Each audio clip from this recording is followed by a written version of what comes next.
Hello everybody, good afternoon. Thank you for joining us today for our talk with Dr. John Patrick. Just to give a brief introduction to who's hosting this event today. This event is hosted by the Integritas Institute, as well as the UIC College of Dentistry Christian Medical and Dental Student Association, or CMDA. And thank you all very much for coming to what we hope is going to be a really interesting and informative lecture.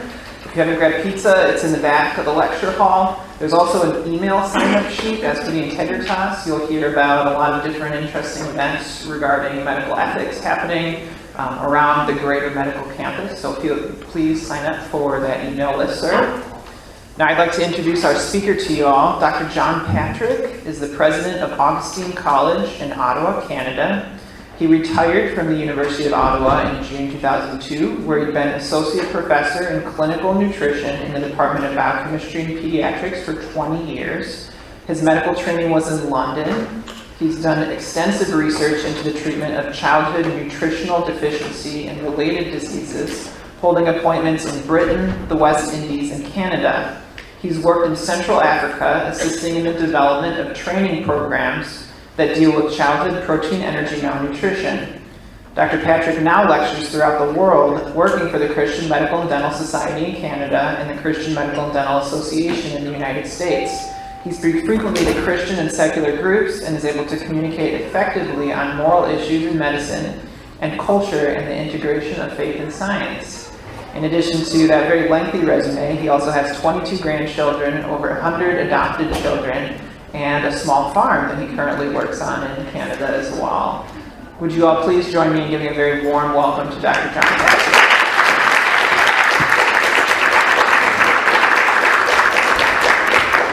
This could almost be a Baptist church, the way you fill up from the back forward. I don't eat anybody.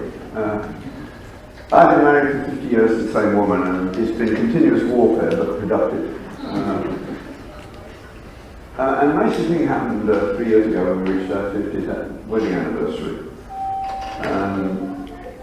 I say this by way of introduction, because although I've only been here a little while, I know one or two things about you. One is that what happened to me those 3 years ago, you're not likely to experience. We're not a celebratory family, but my children said 50 years has to be celebrated. So I said, I'm not going to a hotel, you have to cater in at the farm, and then the kids can jump in and out of the creek and the swimming pool.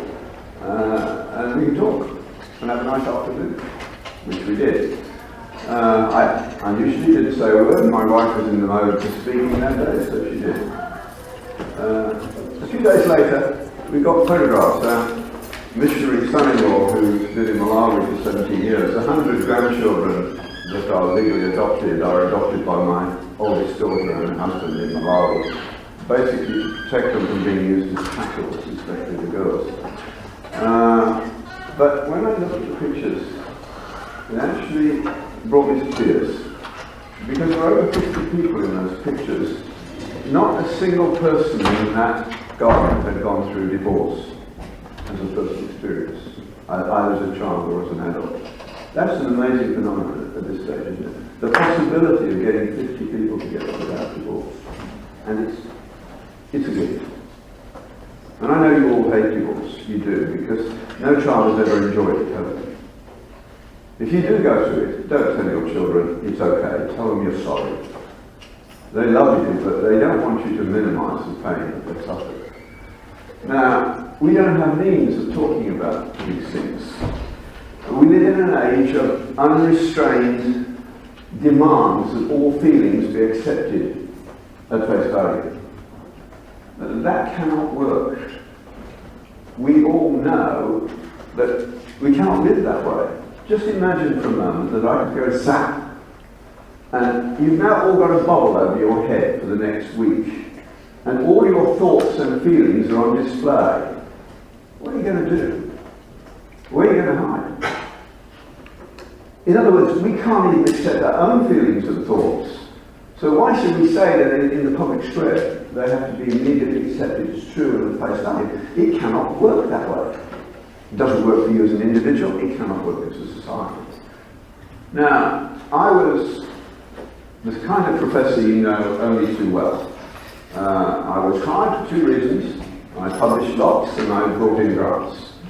And I saw about 20 patients a week, the ones I wanted to see. And I had to give some lectures to medical students and dental students, and I would walk in, give my lecture, walk out, and I didn't care whether you understood anything or not. I used to joke with my best friend, if only we could get rid of the students, the university would be a wonderful place. That changed some 20 or more years ago because of students. As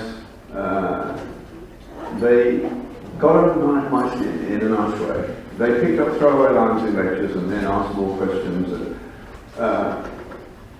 4 lines from the 12th century to turn my life around in a way. They go like this: some seek knowledge for the sake of knowledge, that is curiosity. Well, I've done that. That's what you do as a research scientist, if you're good at it. You play with very expensive Lego, print the results out as though they are important, and if you get away with it, you get some more money for some more Lego, and so it goes on, so to speak.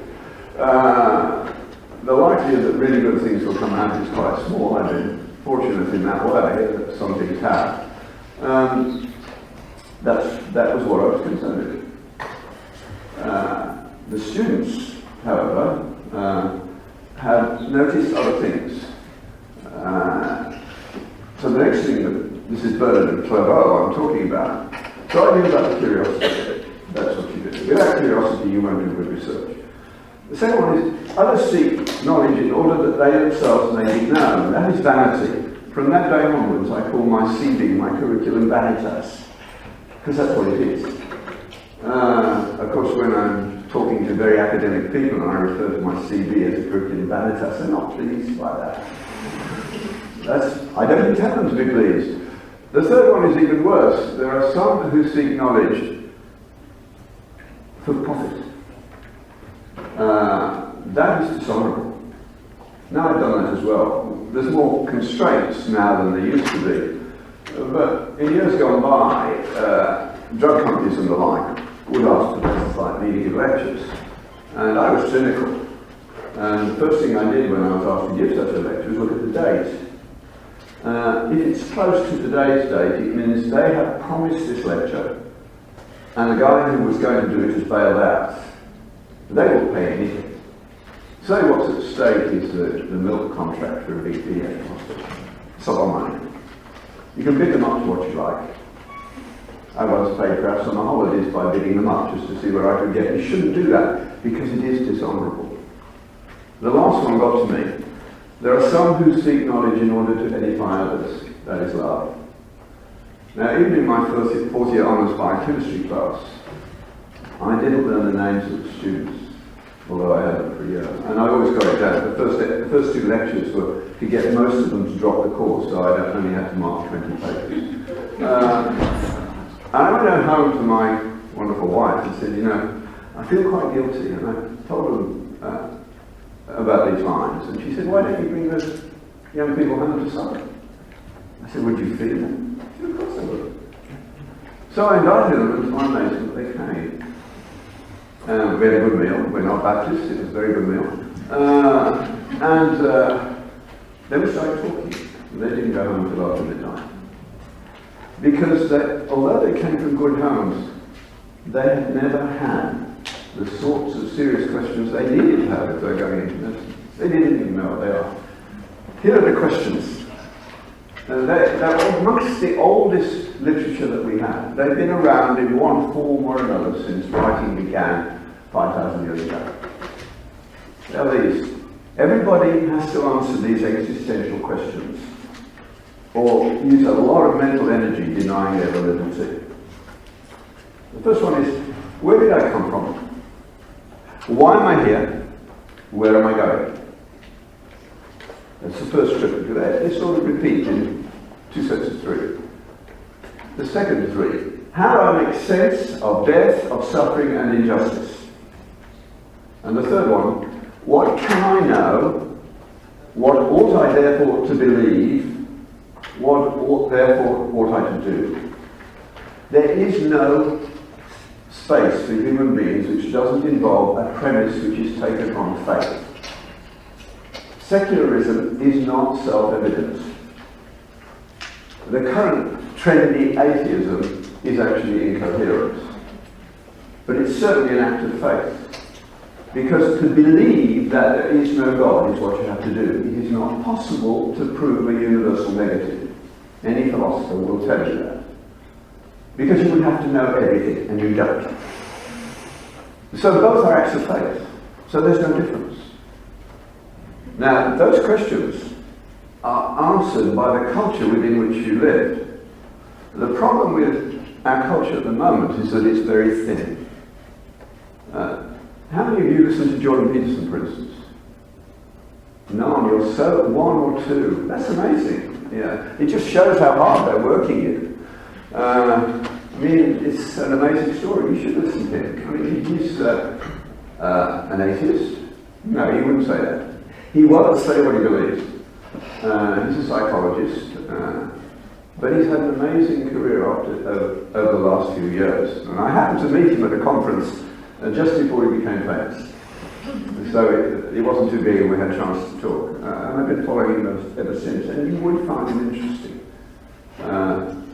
He has over 1 million followers on Facebook and YouTube. And he told me wherever he goes in the world now, he is stopped in the streets of any major city by young men primarily. 70% of the people who follow him are men, young men. And they just want to shake his hand and say thank you. I was wasting my life and you showed me how to turn it around and make it meaningful to a degree. Long way to go, but a beginning.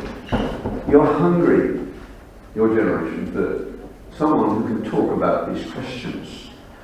They are powerful questions, aren't they? You know that those 9 questions will wake you up at night at some point. But more so if you do medicine than if you do dentistry, because medicine is tough. It has a high suicide rate. So does dentistry. So all your students are facing significant risk of suicide. 6 of my colleagues committed suicide during my clinical career. That's the same level as Aboriginal communities. And there's no discussion. When I started my first job after getting my MD in your terms, the guy who preceded me in that job was one of the most intelligent students from the year before me. He put his head in a gas oven after 6 weeks. And a locum filled in until I took over the next session. Nobody talked to me about that. We can't handle these issues, so we tend to suppress them. We started teaching ethics courses. They're a waste of time, largely. Of course, given I'm somewhat angular, when the ethics course was starting at medical school, I was not invited. But shortly afterwards, at a cocktail party, the dean was there. He was a nice man, I liked him, a palliative care physician. I couldn't resist teasing him. And I said to him, I see you're starting an ethics course. Did you expect that to produce ethical doctors? And he said, well, that's the point of the exercise. I said, well, it won't work. I said, I'm probably the only member of your faculty who has lunch every week. In fact, I admit it's a shameful 2-hour lunch every week with some of the philosophers. It's good for your faculty, though. But I happen to know a little bit about the man who you've chosen to coordinate this course. He's technically a competent ethicist, intellectually. He's also honest. He says, I only teach ethics, I don't practice them. A year or 2 later, he left in a great hurry when, at long last, one of his graduate students complained of his habit of persuading them to sleep with him. He came back a few years later to see whether our course was good enough on a committee from some sort of ethical educational process. That's the liberal world. Small L liberal. Liberalism as it used to be in the past was a wonderful thing. It's not anymore because it's in denial of truth, as in that case. I mean, if you are ethical, it's almost certain that the person you should thank is your mum and dad. The way you were brought up is essential. Stories in children's lives are essential. And the stories give meaning. And without a narrative, we're lost. And the narrative you inhabit determines what you can do. Now I have to be careful because I could go off on that and get lost completely. And lose you too. Well, so you live in a world of social justice warriors in the university, and they are incapable of arguing their case, so they have to scream. You shouldn't do that. You need to argue the case. I mean, man's inhumanity to man is undeniable, isn't it? Throughout human history. In our family, we've seen it up front.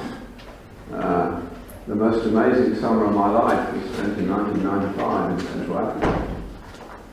My wife had been there for 2 years. I had a project running in Central Africa for about a dozen years, just on the borders of Rwanda. So we were there in 1994 when the war blew up. We were actually doing an 8-day walk through the Tumbe Mountains in this overcrowded world with no villages for 2 days, so we sat in the bush. But we had a shortwave radio. Everybody who goes to Africa does, so that the BBC can tell you what's happening. And we heard what was going on in Kigali. Sally was on the board of World Relief Canada, so she went up to see what was happening. She was in Goma before the UN arrived. Thousands of people died in the first week of cholera. My 17-year-old son was with her. It changed his career to what he does now, that experience. But he was the last one of my family going to university. So I knew that my wife was not coming back in September because 6 and 7-year-olds were trying to care for 3 and 4-year-olds, and she loves kids. She was not going to leave that situation. Cut a long story short, she ended up running several refugee camps, all the most difficult ones with ex-soldiers and the like. I went out to see her in the summer of '95. It was actually the best summer of my life, and it fits in with talking about medicine, which we'll get to slowly. It was a wake-up call for me in one way. She knows I don't suffer from jet lag. So she picked me up at the airport in Bujumbura, and we drove to Bukavu. I knew she'd find a nice place. Bukavu, we didn't always have civil war around it, would be one of the most beautiful places, is one of the most beautiful places on earth. My 5th child, the adopted black, now lawyer with the federal government, was found in the streets of Bukavu, got pushed out of Rwanda, and it was going to be a refugee camp for 10 years if we didn't do something, so we had to do something. But she said, I've arranged for you to meet the leaders of my refugee camps this morning. No point in arguing with my wife. I said, what am I going to say? She said, you'll be fine. You are exactly what they need. Now, we talked for about 3 hours. And then we got to the question. You see, Rwanda was one of the most church-going countries in the world. 80% of people went to church. And people had killed people who they sat next to in church when this outpouring of evil happened, simply because they belonged to the other tribe. And they were repentant. And their question was, how could we do that? Now, it happened, I knew enough history to say, well, welcome to the club. We've all done it. There's not a culture on earth that hasn't done that kind of horrible thing at some stage or another, in one way or another. Usually rationalising it more than them, they at least were repentant. And you can't blame it on religion. I mean, the biggest killers in the history of the world in the 20th century, were they? Hitler, Stalin, Pol Pot, Mao, they dwarf the killings in the history of the world. There's nothing like somebody who has no belief in judgment after death to become really tyrannical. Just think, should you rationally trust your doctor more or less if he or she thinks they will be judged for their behaviour after death? That's a no-brainer, isn't it? Because when people die, money changes hands, and that will happen even more as we continue legalising euthanasia. Corruption is inevitable. It's built into the system. Britain was worse than Rwanda, but it was 14 centuries ago. But I could tell them a story that would make it better. And we talked for a bit, and they said, could you do some teaching in the camps? And I gave them 4 lecture titles. Now, I've been in Africa many times. I knew that I should say how many times I would do it, but I didn't. In fact, that summer, I am a Christian. I had said to God for the first time in my life, I've got nothing to do this summer. If you've got something for me to do, I will gladly do it. And he did. I I taught for 2 months, between 3 and 6 hours a day, every other day, in the camps. I was in tears, and they were in tears, and I was simultaneously the happiest man in the world. I've never known 2 months like it. I felt his pleasure, is the way to put it. It's remarkable. It's more than remarkable. It's intoxicating. The end of that summer, I will never forget. I hope you all have an experience like this with your spouse at some stage. My wife is an amazing organizer and activist. The UN were in awe of her in many ways. I mean, she ran $1 million budget with inflation going at 10 or 20% a day, and she made it all work. And she was the only leader of camps who stayed in camps, was concerned to give them back their dignity by running macroeconomic development projects and things like that. But she said to me, you need to talk to all the pastors in the camps. They need to have some time with you alone. And she said, I can bully the UN. They're not supposed to go into town, but we can open, missionaries have run away by and large. She said, there's a mission station, we can put 100 of them in easily, and we could give them a bed to sleep in, and we could feed them properly. They would enjoy that, and you can teach. So I did, for a long weekend. That came to an end. And a wonderful Rwandan who spoke good English thanked me beautifully. I shouldn't be telling you this story because I'm quite likely to cry, but so be it. And then he turned to my wife and he said, your wife is the most honoured lady in all these camps. I will never forget that moment. That was fulfillment on a scale that it's hard to measure. And you all know that. There is a transcendent dimension to the world. It cannot be otherwise. Secularism cannot explain everything. All the things that matter to you most cannot be displayed by reductionism. Reductionism is wonderful for science, but if you allow it to go further, it will kill you.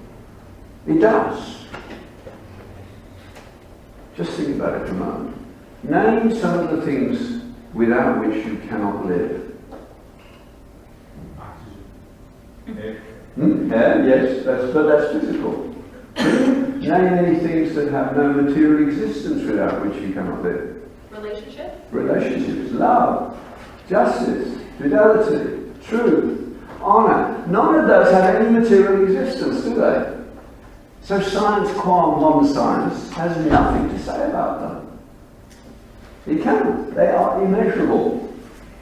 Now, you will see the science of the good is very trendy at the moment, but it's not science in a way that can answer this particular problem that we all have. And the story is a long one. And it goes right back to Aristotle and the Greeks. They understood the difficulty. The first moral relativist was a Greek, Protagoras. And we live with what he said, and we'll obey it without even knowing. He said, man is the summit of things. To say what is that it is and what is not that it is not. That's relativism.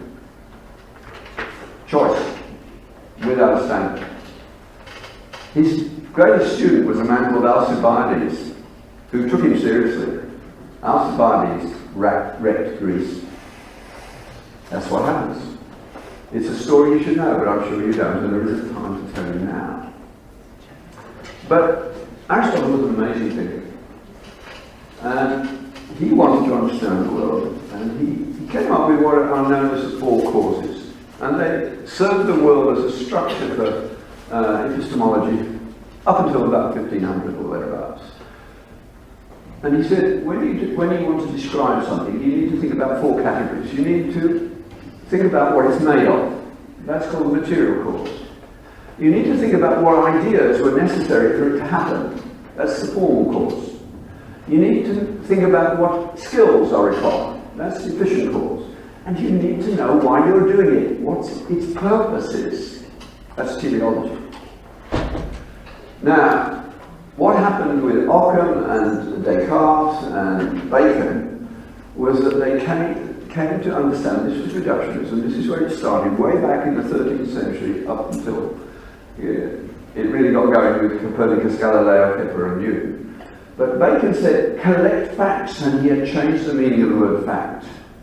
For the ancient world, moral facts were more reliable than physical facts. They are, in fact, more reliable than physical facts. Physical facts are provisional. Science is never in. The science is never in. It's always going to change. You take genetics. When I was your age, I call it the age of genetic fundamentalism. One gene, one defect, one disease. That didn't last long. Cystic fibrosis went from being one disease to being 30 in my lifetime.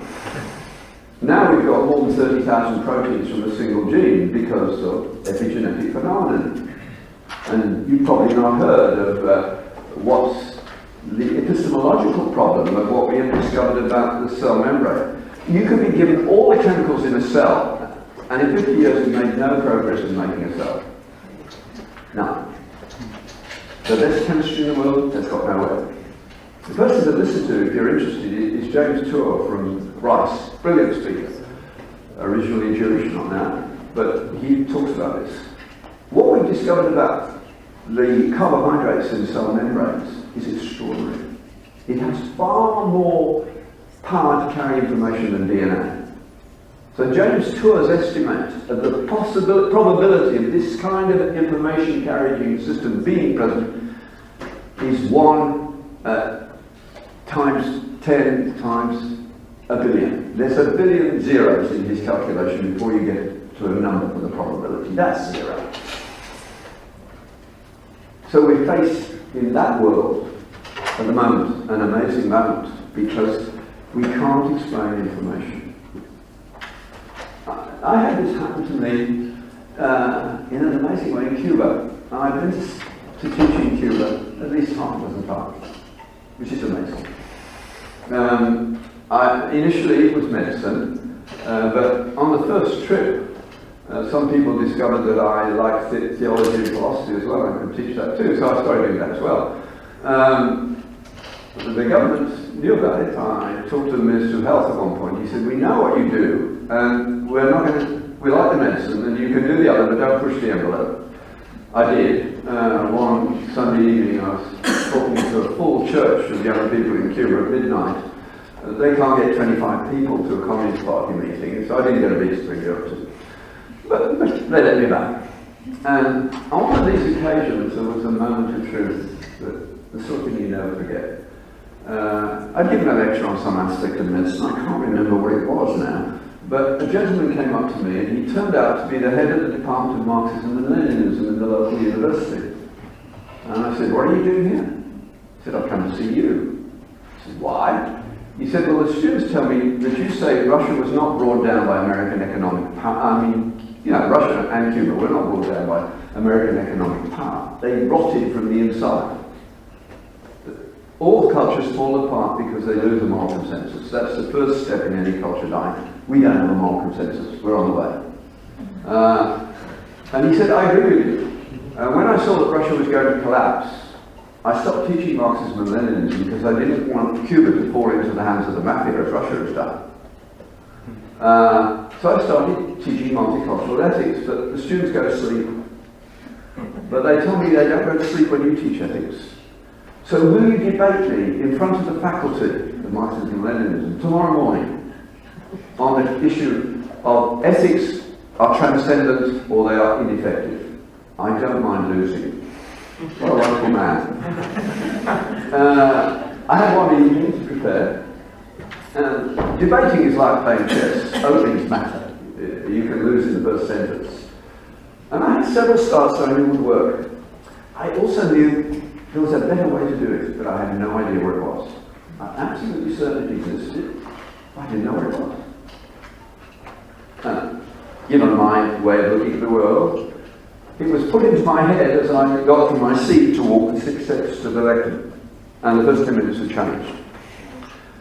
Fortunately, I had a Canadian Colombian translator, and I said, "Hugo, what I told you I was going to say is not what I'm going to say, so you better pay attention." I can't do it here, but I asked him to write on the board, "This message assembled itself." And I asked the audience, "What would you make of that?" Well, they were intelligent. They said, "Well, it's grammatically a sort of sentence, but it's incoherent, isn't it? The whole point about messages is that there's a message writing. Messages do not, by definition, assemble themselves." I said, "Quite right." And I turned around, crossed out message, put DNA in the place. I said, but you do believe this sentence. This DNA assembled itself. But DNA is not you and me. DNA is a blueprint to make you and me. And what a blueprint. You each have an individual ID number of 3.5 billion letters. They can be copied in a few seconds with only one error. When we do it in vitro, we get a lot more errors than that.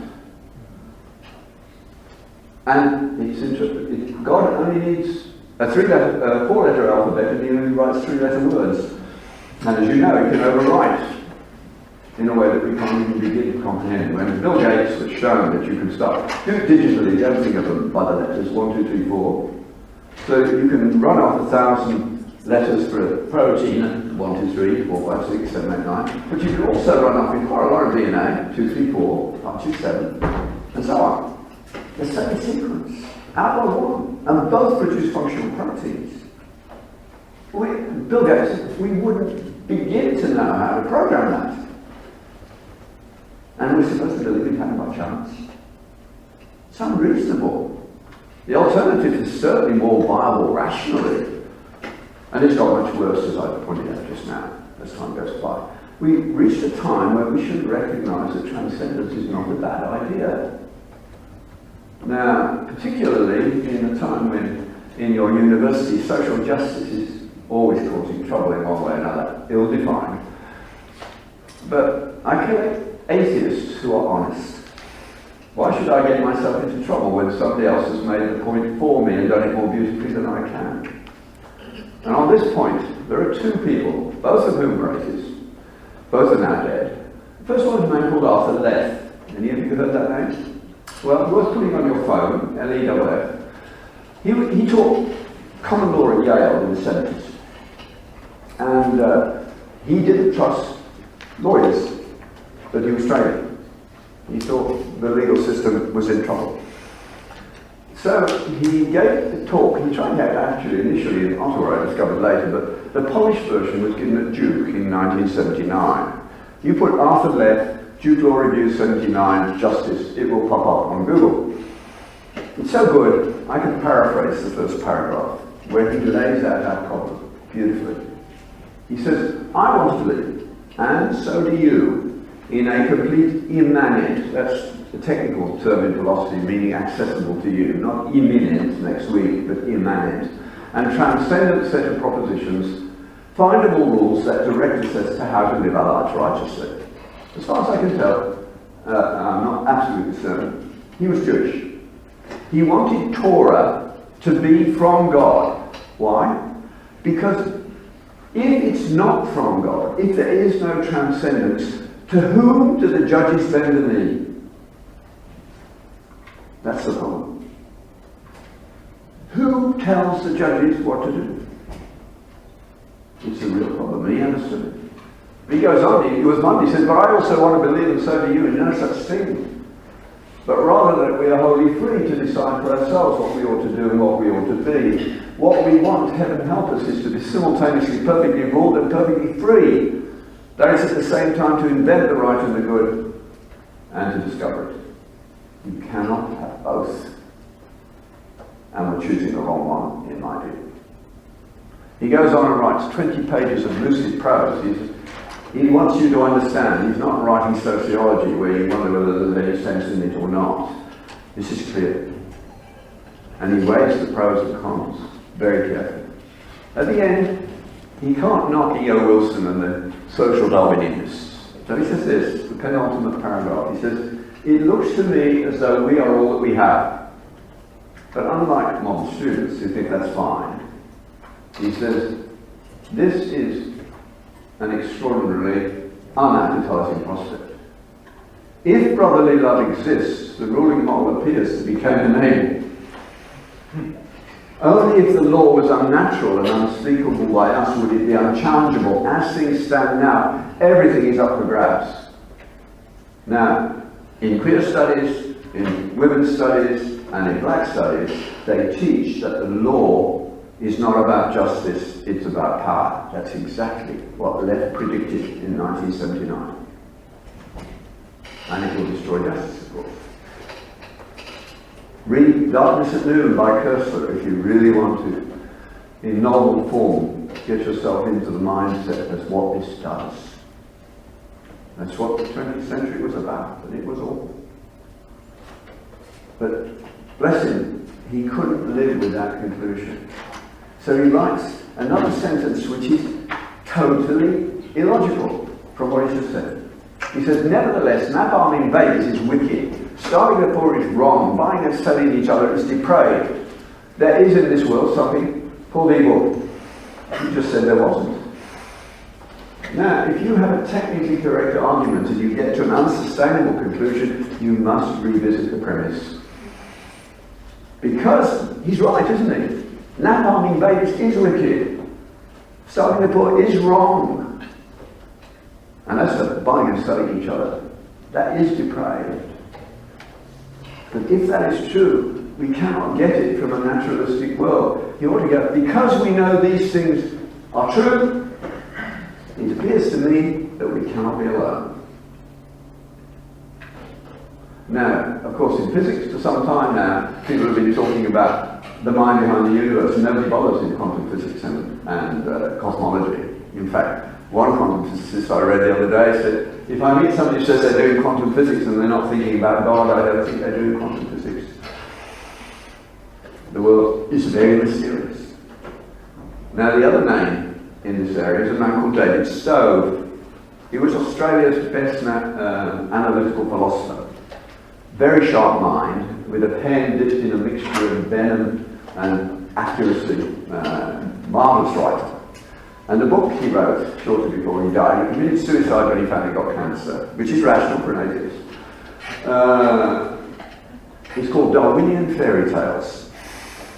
He doesn't, like me, I don't know how much of creation is evolutionarily explicable.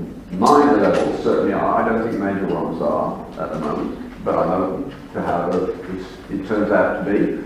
But I think the complexity we've got now requires rather more of a starting point and a lot more time than we actually have. But that can be discussed. But Stowe isn't bothered with that. He says, I don't care about that. But I do know that there is no way that you can explain individual altruism on a Darwinian basis. Group altruism, but that isn't the problem, is it? You jump in front of a bus to save a child, you don't first calculate how many shared genes you have. You do it.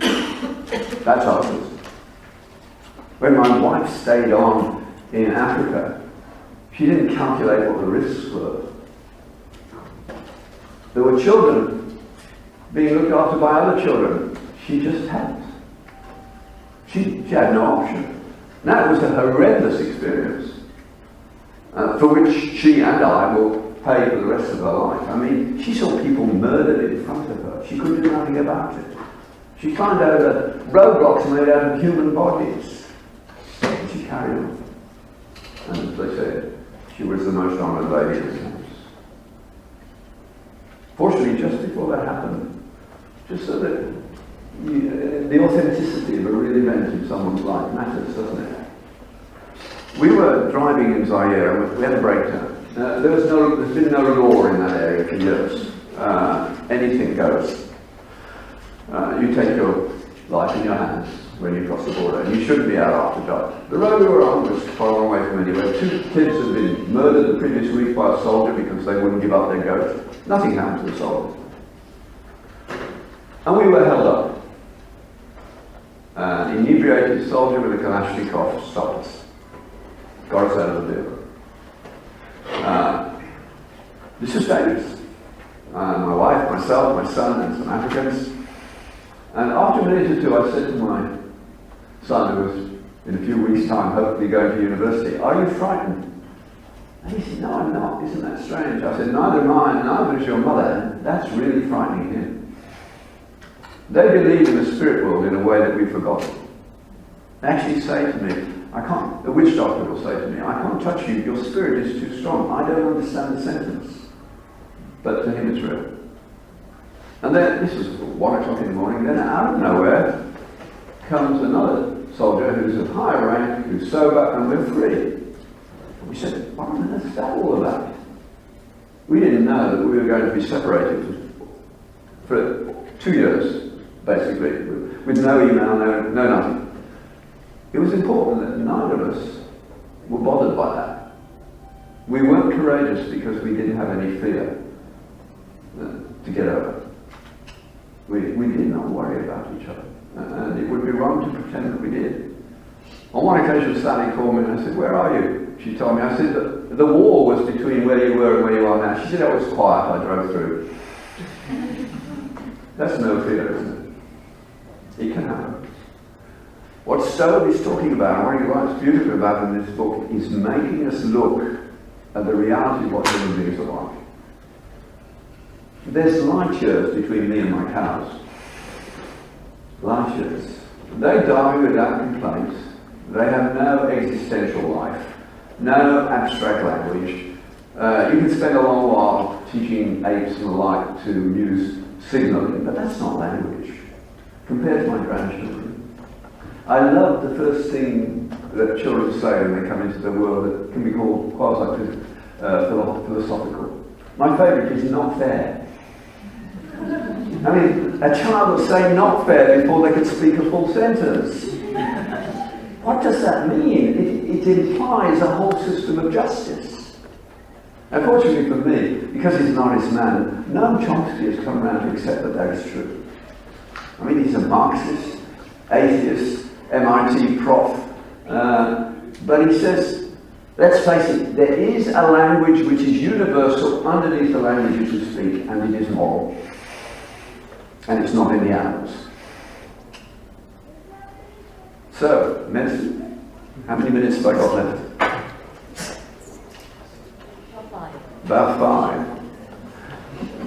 5. Well, this will be very quick. But you can set up to work it out for yourself. But I went to medical school in the 1950s.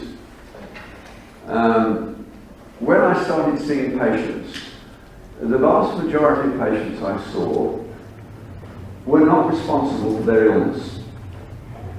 The only things they felt responsible for were sexually transmitted disease, drunkenness, and stupid accidents. Smoking was not wrong in the 1950s. Now, when those of you who are medical students start practice now, what percentage, about 20% of them might be in that category. What percentage of patients you see in family practice or internal medicine now are at least in part responsible for their own disease? The answer is 70% plus. So in one lifetime, you've gone from 20% guilt-laden disease to 70% guilt-laden disease. And the word guilt you cannot even find in the index of the standard textbook of medicine. And yet, it is the major problem of most patients. The only place you find it is psychiatry. And when you look it up, it says guilt feelings, evidence of depression. That's reductionism gone mad. And you've got to really think your way through reductionism and what it means. If you want an accessible read on that, start with Peter Craig, The Best Things in Life, published by Integritas. He's at Boston College, and he's got a wonderful teaching tool. I used to use it in a class I taught for Agnostics Anonymous. He brings an imagined Socrates back from the 4th century BC and pops him down in your class. And Socrates starts asking questions. And it's hilarious, but also deeply thoughtful. The big problems you face are reductionism, relativism, inappropriate tolerance. Appropriate intolerance actually leads to social stability. When you know that nobody will tolerate theft, you don't lock your doors, and so on. Tolerance is not actually a virtue, it's the oil to make the virtues work, because we all are a mess inside, to a degree. And we better start with that reality. So medicine, people have guilt, but we no longer have the language to talk about it. You don't believe in objective moral truth, so sin as a category disappears at that point. Many of your patients still believe in sin, so if you're going to be a doctor, you can't have a multicultural ethics because you won't see a multicultural patient. There is no such beast. Every patient you see inhabits a story of meaning. Some stories are pretty thin, for others quite adequate. I can illustrate this in a way you won't forget. You might want to shut off your hearing because you will not forget this. You'll have to deal with it once I've said it. You cannot practice multicultural ethics because they do not exist. And I can demonstrate it. That's a few years ago, 20 years ago. I saw in Africa a little girl with a septic knee. It had been neglected. By this stage there was pus in the femur and pus in the tibia, and she was septicemic and dying. Now the only thing you can do to save life at that point is to cut off the leg, drain the pus and fill it with what antibiotics you have. I said to the parents, if we're going to save our life, this is the only thing we can do. And they said, we need to think about it. And I said, well, yeah, I'll be ready in 20 minutes. In those 20 minutes, they took her home to die. And I was the only person who was upset. The nurses that I'd done rounds with that morning were not upset. And I said to the nurses, can I talk to you because I'm upset and you're not? I said, of course. Providentially asked the right question. I said, what would those parents have done if this had been a little boy? And you know the answer, don't you? They would have done the amputation. And I said, why would you treat little girls and little boys differently? And they gave it me on a plate. They said, in our culture, it's a woman's job to till the fields, fetch the water, bear the children. A woman with one leg cannot do those things. So she'll have a life not worth living. We're doing the same thing. Cystic fibrosis used to be a commonest genetic disorder in the Western world. It still won't be. Why? Because of eugenic abortion. To overhear a conversation like this is to give you a picture of what's going to happen. I worked with CF kids. I put the first permanent feeding tube into a CF kid 30 years ago. It's a routine procedure around the world now. So I knew the kids quite well. And I was in the clinic and an older, cynical CF kid said to a younger one, in response to the younger one's comment, he said, Mom went to hospital just briefly for a day and she wouldn't tell me why. And the older kid said, she was going to have another baby like you, and so she killed it. Is that the world you want to live in? What kind of message is that sending? How does that differ from the parents who didn't want a daughter with one leg? Well, none of us perfect, are we? So once we start moving down the line of saying that life is not worth living, we have hit a wall that you really shouldn't hit. We don't know what the role of people in life is. The medievals were smart. They said that particularly the mentally disabled are closer to God than the rest of us because they don't carry a grudge into tomorrow. And that is true. They don't. The turning point in my life came from the CF kids because to get to the point of doing what we did, I needed to do some experiments which involved getting volunteers to be fed through a nasogastric tube for a month with a chronic cough. That's not easy to do. The first volunteer was a farmer's son who had a body weight of an 11-year-old. He was 15. He wouldn't do anything to get muscle. When I told him, I said, I need to feed you through the nose with a nasogastric tube, and you will cough it up with your cough. You might be replaced 100 times, and I need a month. Can you do that? He said, yes, and I won't complain. And he did it. About halfway through the month, I was called by the nurses on a Sunday, and they said, Steve's just coughed up a tube again, and we've got so many admissions, we won't put it back until 7 o'clock tonight. If you want your protocol followed, you'll have to come put it in yourself. So I went in and put it in. When I got to his bed, I was wearing a suit, and he was a smart lad, and he said, oh, you've been to church? I said, yes. You go to church? He said, yes. It turned out he was Catholic and I was Protestant. I said no more, because I didn't talk about that subject. It was a kind of taboo. It shouldn't be, as I realised later. But I didn't. I went home. But the next week, his amazing mother, who was going to lose 3 children to see her, stopped me in the corridor and she said, you had an opportunity on Sunday to talk to Stephen about faith. You would do that very well. She had no evidence for that at all that I'm aware of. I took no notice. It didn't work for Stephen. He got 600 grams, not 6 kilos, but there was enough to go on, and we made it work in due course. But it was too late for him. But I would visit him if I knew he was in hospital after that. 4 years later, about this time of day, I was called to go and see him. And when I got to his room, he was clearly dying. His mum was sitting there, he'd been in an hour or two. You don't say anything with CO2 levels going up, but you don't want to be alone. But when I client came in, he said, good, sit down, I want to talk to you. We were well past the usual patient-doctor relationship. And then he said this to me, imagine a patient saying this to you. He said, it says in the Bible, if you ask anything in my name, I'll give it to you. I'm 19 and I'm dying and I don't want to. What do you say? How are you going to deal with that? Not easily. I tried the professorial escape route, but we both thought Monty Python was funny and he had a Monty Python response. You know, I had a little one. So I worked my way through the creeds, and of course he believed them. He believed that God was God, that Jesus was the Son of God, that he came to die for our sins, and he confessed and forgiven when he died to go to heaven. But he wasn't helping. He wasn't ready to die. And I didn't know what to say, so I was praying to the Lord, you know I need help. And he did. That prayer is always answered, I find. Into my head popped Annie Dillard. I hope some of you know who she is. She's worth reading. And it turned out it was a footnote. She wrote, oh yes, God will provide for all your needs, but do read the small print. He decides what your needs are, not you. And I knew what to say. By this time, children were running on the ward who wouldn't have had the energy to walk. Little boys were skating for a minute where they would have only been watching. And I said to Stephen, you in your short life have done more for the good of others than most of us will do in a lifetime.